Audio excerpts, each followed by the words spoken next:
ব্যারাকপুরের দাদা বৌদি বিরিয়ানি নামটাই যথেষ্ট। অনেক দিন ধরেই ইচ্ছে ছিল দাদা বৌদির বিরিয়ানি একবার ট্রাই করার।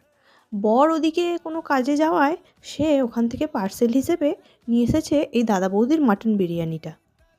সাধারণত আমার মাটন বিরিয়ানির চেয়ে চিকেন বিরিয়ানিটাই বেশি পছন্দ, কিন্তু বর এনেছে মাটন বিরিয়ানি। প্রথমে বিরিয়ানিটা ঢালার সময় একটা জিনিস আপনাদেরকে দেখাই, এর কৌটোয় লেগে থাকা তেলের পরিমাণটা। হেলদি আনহেলদির কথা ছেড়েই দিলাম, একদিন আর দিন ওসব চলে, স্বাদটাই আসল। তাই আমি এখানে লেগে পড়েছি বিরিয়ানির টাওয়ারটাকে ভাঙার জন্য, যাতে আমি এটা খেতে পারি। আলুটা দেখলাম বেশ ডিসেন্ট সাইজেরই আলু, আর আলুটা খাওয়ার সময়ও দেখলাম যে বেশ সুন্দরই সেদ্ধ হয়েছে আর বেশ ফ্লেভারফুলও। মাটনটাও দিয়েছিল যথেষ্ট বড় সাইজেরই। আমার হাতে লেগে থাকা তেলের পরিমাণটা আমি একবার দেখছিলাম আর ভাবছিলাম, এটা কি আমি খেতে পারবো? সমস্ত ভাবনা চিন্তা জলাঞ্জলি দিয়ে লেগে পড়লাম মাটন থেকে একটু মাটন ছিঁড়ে নিয়ে আর একটু আলু ভেঙে নিয়ে একটু বিরিয়ানি মুখে দিয়ে দেখার।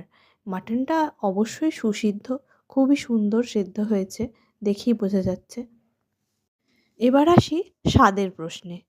আমার খুব যে বিশাল কিছু সেরকম মনে হয়নি, আবার যে খুব খারাপ তাও নয়। তবে ওই যে লম্বা লাইন ভিডিওতে দেখি, সেই লাইন দিয়ে কেউ যদি আমাকে বলে আবার এই বিরিয়ানি খাওয়ার জন্য, তবে আমি ওই লাইন দিয়ে বিরিয়ানিটা আমি আর খাবো না। অনেকে ভাবতে পারেন আমি নিন্দে করছি, কিন্তু নিন্দে করছি না, এটা আমার একান্তই ব্যক্তিগত মতামত। খারাপ নয়, মোটামুটি আমার ভালোই লেগেছে। অনেকক্ষণ আগে কাটা স্যালাড, তাই স্যালাডের অবস্থাটা এরকম হয়ে গিয়েছিল, তাই আমি আর খাওয়ার সাহস দেখাতে পারিনি। এখানে চাটনিটা দিয়ে অল্প করে একটুখানি টেস্ট করে দেখছি, কারণ আমি বিরিয়ানির সাথে সাইড ডিশ কোনো কিছুই খেতে পছন্দ করি না, আর চাটনি তো একেবারেই নয়। ভয়ে ভয়ে চেখে দেখলাম, মন্দ লাগেনি। চ্যানেলটা ভালো লাগলে সাবস্ক্রাইব করুন।